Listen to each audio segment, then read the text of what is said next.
وكذلك أوحينا إليك روحا من أمرنا ما كنت تدري ما الكتاب ولا الإيمان ولكن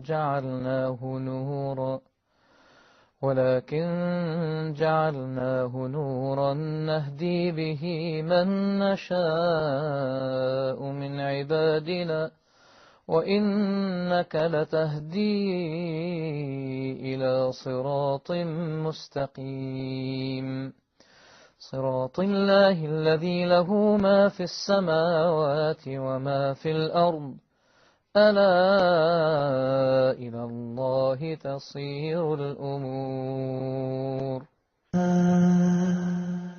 Assalamu alaikum wa rahmatullahi wa barakatuh, and welcome to another episode of the program Muslims in America. The religion of Islam is the fastest growing religion in the world, and a majority of that growth is taking place right here in the United States of America. According to most reliable estimates, there are more than 7 million Muslims living in the USA. Muslims have become valuable and vital assets to the American society. So please join me as I travel around the USA and introduce you, my viewers, to a few of the many Muslims in America. Assalamu alaikum, and welcome back to the program Muslims in America. Our travels today have brought us to Hartford, Connecticut, which is about an hour and a half from New York City, and we're at the Hartford Seminary, and they have different branches here for Islamic studies and interfaith dialogue. And I'm joined now by Abdullah Antepli, and he is the Assistant Director for the Islamic Chaplaincy Program and Interfaith Relations. Assalamu alaikum. Wa alaikum assalam wa rahmatullah. Thank you for giving us some of your time. Thank you for coming. For the program. Abdullah, tell us just a bit about about yourself and how you came to work here at the Hartford Seminary. I've been part of Hartford Seminary's Islamic Chaplaincy Program and Islamic Studies Program in general for about 4 years now. I grew up in Turkey. I am from southeastern part of Turkey. Right. And I worked and lived in the Southeast Asia for about 8 years before coming to the United States. Abdullah, tell us a bit about the establishment of this Hartford Seminary and how it evolved this Islamic Studies Program and Islamic Chaplaincy Program that you have here. It's a very unique institution, actually. It's a seminary. It's a Christian seminary, Protestant seminary, which is a split from Yale Divinity School in 1834. The seminary, felt, a group of faculty from Yale Divinity School felt that the Yale Divinity was very liberal, and they needed more evangelical, more Christian, more conservative seminary, and they came to Hartford and established this Protestant seminary. And from its very beginning, it was a missionary-oriented, evangelical-oriented. And in, I believe, 1840s, they established one of the major missionary schools within part of the Hartford Seminary, Kennedy School of Mission. And most of these Kennedy School of Mission graduates were going to the Muslim world, mainly Ottoman Empire, in Asia Minor, Middle East, and North Africa, to convert Muslims into Christianity, to evangelize. They tried for decades, and the result was not very impressive. Nobody was converting from Islam to Christianity. And as they were assessing and evaluating their work, they said one of the main reasons why we cannot convert Muslims into Christianity, that we don't know about their religion. We don't know about Islam, Islamic studies, Quran, Prophet Muhammad ﷺ. For not necessarily pleasant reasons, they decided to set up a center where they can train these missionaries in Islamic studies and Islamic history and Islamic languages. And Hartford Seminary has been chosen as a headquarter for that training. And in 1890, they established Duncan Black McDonald Center. They brought the most famous and most successful Orientalists of their time, who knew Muslim languages well, who knew Islamic studies well. And Duncan Black McDonald himself was one of the most renowned Orientalists of his time. He taught here for about 43 years. That's why the center has been named after him. They initially started for missionary purposes, but that didn't work either.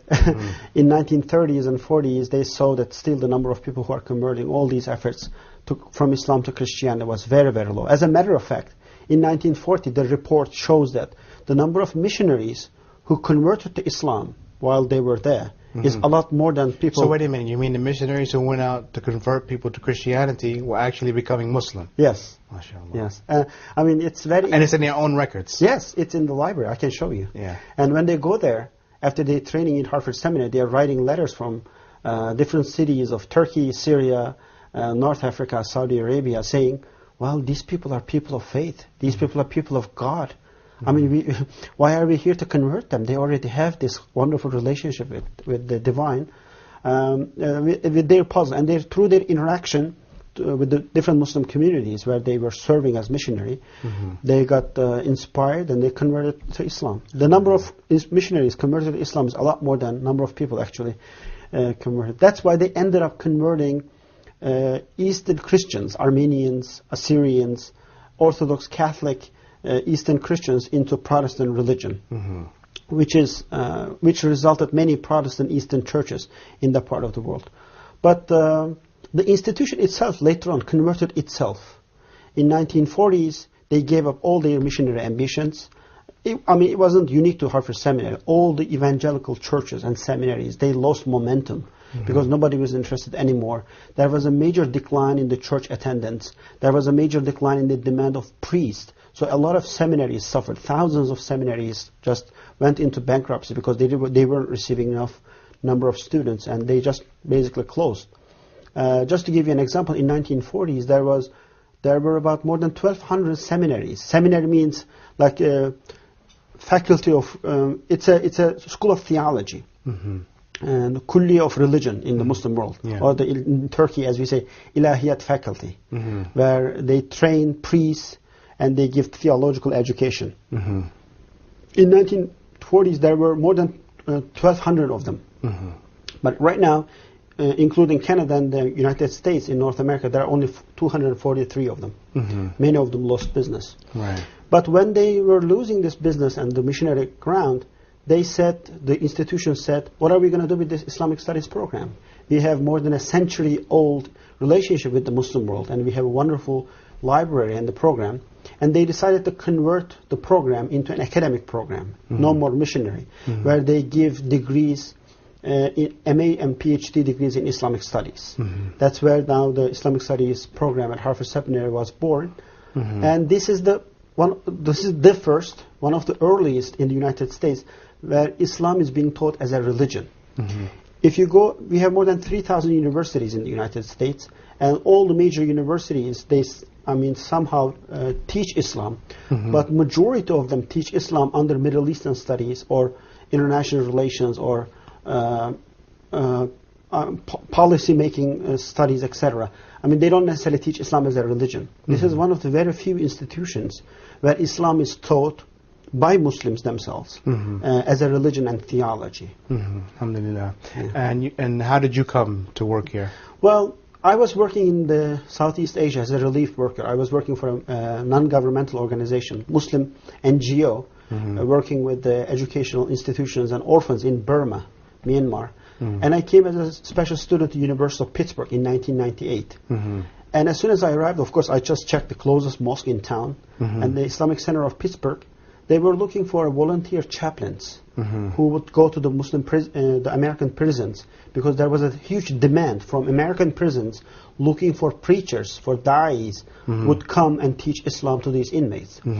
And I just signed up. I was looking for an opportunity to get myself exposed to American culture and society and do good work for the sake of Allah subhanahu wa ta'ala. And with the imam of that center, for 4 months I went to prisons and did a volunteer work as a volunteer imam, as a volunteer chaplain. I myself as a trained imam from Turkey. So when I saw this whole work of chaplaincy, it inspired me, it touched me so deep. And I said, wow, this is what I want to do for the rest of my life. This is a wonderful job.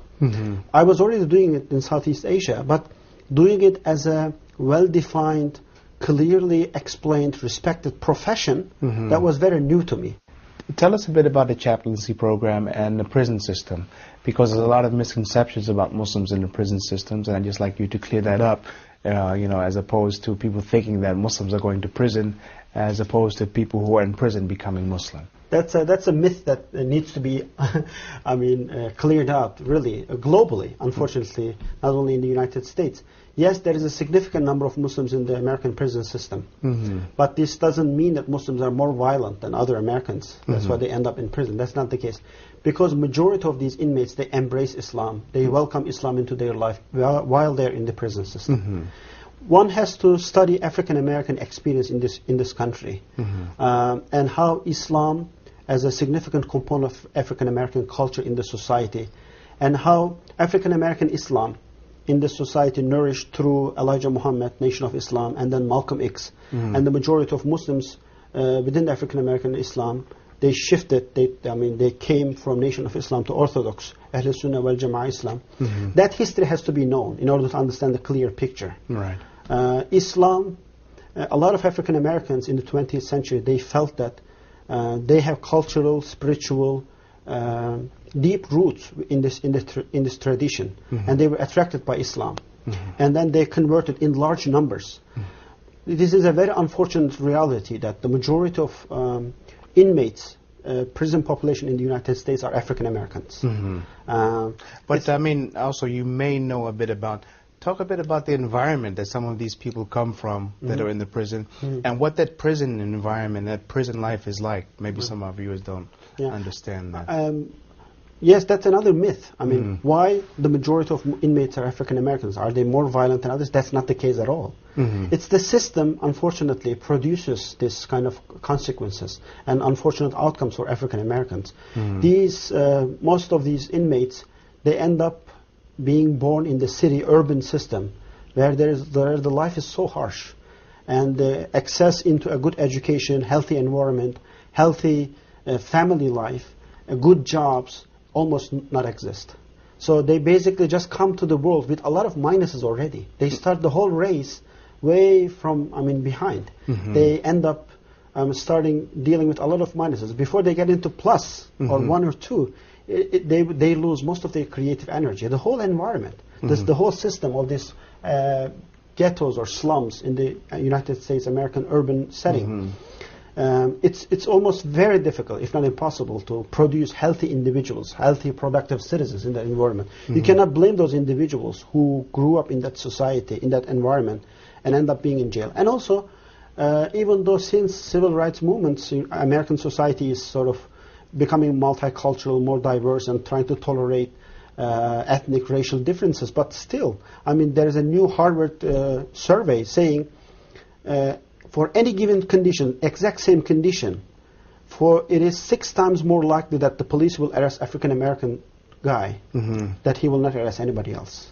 Like they are doing exactly the same, but it is 6 times more likely that the police will pick up the African American male, but will not touch the other ethnic races. And on top of that, when they become part of the legal system, they don't have access to good lawyers who can argue their case, and then they find themselves in prison.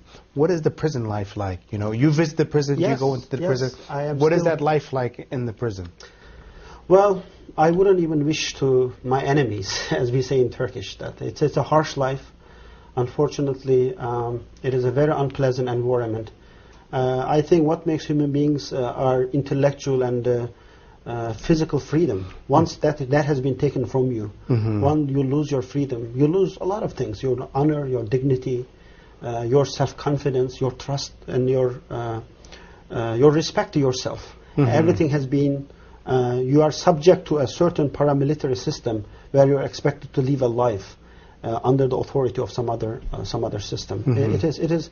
I cannot imagine. I don't mean the physical conditions is terrible. Some of them are. Some of them are really inhuman. You wouldn't want any human beings living in those conditions. But more or less in general, the physical conditions, what they eat, where they sleep. Abdullah, how do you handle the issues of the Muslim dietary requirements for the Muslim prisoners? That's a major challenge, unfortunately. That's a very major challenge. That's where the chaplaincy comes from. When there was an increasing number of Muslim inmates, prisoners, becoming Muslim, converting to Islam, becoming muhtadis, the prison system was completely ignorant. The lack of knowledge about Islam as a religion, what those people do. There is an accommodation for religious rights, spiritual rights for Catholics, Protestants, and Jews. But the prison system knows And there's So let me ask you, you said for Jewish inmates, their dietary needs are taken care all of? taken care of. For Catholics, their worship services, their holidays, their important days in their calendar, all being taken care of. Because the system knows, and outside the prison system, there is a organized, very well organized, dynamic faith communities, Catholic community, Jewish community, Protestant community. We don't have that. We don't have an organized, centrally organized, that's what I mean, nationally organized Muslim community outside of prison system who feels responsibility for these inmates. And as an organized, one unified voice, play a task force role for these inmates. It is coming up. It is happening. But last 20 years, it's been an ongoing challenge. I'll tell you what's happening in terms of halal food, which is very discriminatory. Well, now we are taking into court case here in Connecticut, in New York, and in Massachusetts. We were demanding for halal food for these inmates. And when I talk about inmates, thousands of them. Only in the state of Connecticut, we have 2,700 Muslims. I'm sorry, just an important side point to mention. There are also a lot of Muslim prison guards who also work in these prisons. Yes, and Muslim chaplains now, because the same rights needs to be observed and honored for these individuals as well. What the Connecticut, with their limited understanding of Islam, what they did in terms of halal food, they went through some Muslim scholars and said, is vegetarian food halal? They said yes. Based on this, they are saying if any Muslims sign up for halal food, and if they are in the prison system for 30 years, they can only get vegetarian food. So their right of eating chicken, lamb, beef are all deprived from them. This is a deprivation of right. This is unacceptable. Yes, vegetarian food is halal. But it doesn't mean that that's the only halal. But you could ask the same question, is vegetarian food kosher? And give them also vegetables also. Exactly. That's exactly the same thing. But since the Jewish community is very well organized in the United States, since the Jewish human rights organizations and the outside task forces are very well organized, and I mean very well included to the social fabric of the American civic culture, they cannot do that. That's one of the challenge. I mean, I'm sure you will come all the time that as part of your documentary, Islam in America and the American Muslims are not yet a unified cultural religious identity. It is happening. What's happening in this country is amazing. That the Muslim Ummah is producing one of its latest cultural identity. When I say Islam is all one, Quran is all one, Prophet Muhammad is all one, I don't mean that. I mean 1.3 billion people, we are sharing same corpus of doctrines, creeds and beliefs. That's amanna wa sadaqna. Like what no one can deny the cultural interpretations, cultural manifestations of this one religion. There is a cultural Turkish Islamic identity. There is a cultural Arab Islamic identity. There is a cultural Indonesian Muslim identity. But there is no cultural American Islamic identity yet. It's happening. It's in the process of happening. And it happened many times in the history. These cultural identities were not born overnight. It happened in decades.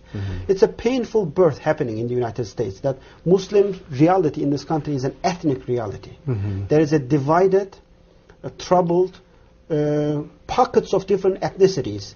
There's South Asians, there's African Americans, there is Arabs, there is Turks, Indonesians, etc. Even the mosques, if you see, there's always a predominant ethnic community running that mosque. What they do, pretty much they try to preserve that cultural Islamic identity where they came from. And the mosque is not only a worship place for these Muslims, it's also a cultural preservation center where they try to preserve that one brand of Islamic identity. They try to run things in a Pakistani way, they try to run things in an Indonesian way, they try to run things in a Turkish way, Arab way, etc. So as Muslims are culturally becoming more American, as they are forcing yourself to become part of this civic culture and trying to include themselves to the social fabric of the society, the immigrant and the ethnic flavor will get less and less over time. And the second, third born generations, Muslims in the United States, they will produce this cultural Islamic identity. But this is a challenge. What this I mean, you are talking about converting, you are talking about producing a cultural American identity, But this is a challenge, how Islamic this identity will be, what it will look like. There are major challenges. This is a different society. So let me ask you about your work in the prison system. Now you're a chaplain to the Muslim prisoners, and from this institution you actually train people. Yes. So tell us a bit about the training program which takes place, and how you train people to work in the prison environment. Right. Well, what we are doing is really a pioneer work. Hartford Seminary's Islamic Chaplaincy Program is the first and still the only accredited Islamic chaplaincy program where we train Muslim men and women to serve as a chaplain. Let me explain a little bit about what chaplain is, because in the Muslim world there is no similar profession, there is no similar job that a lot of people in the overseas they may not know. Chaplain, it's a Christian profession. It came as part of a church mission. But of course, today we cannot just say it's only a Christian profession. There is, in every institution, chaplain means a religious leader, a clergy, an imam, who are trained in that faith tradition to hold a religious leadership. But in addition to that, also trained in counseling, in therapy, in psychology, in human behavioral sciences, where they work in the institutional setting. The rabbis, priests, imams, they work in the mosque. But these religious leaders, they don't work in the house of worships. They work in the institutions.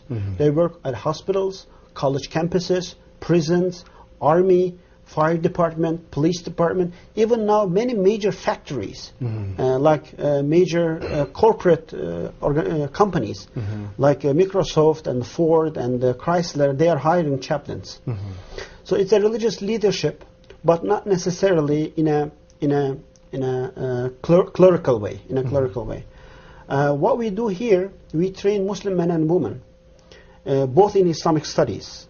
We try to give that traditional training what an imam in any given madrasa or ilahiyat faculty would get. We give that basic rituals, how to lead Friday prayers, how to wash janazah, how to do all these things. We give all these training. But in addition to that, we provide education and training for them to do a counselor, the therapist, so that they work in these institutional settings.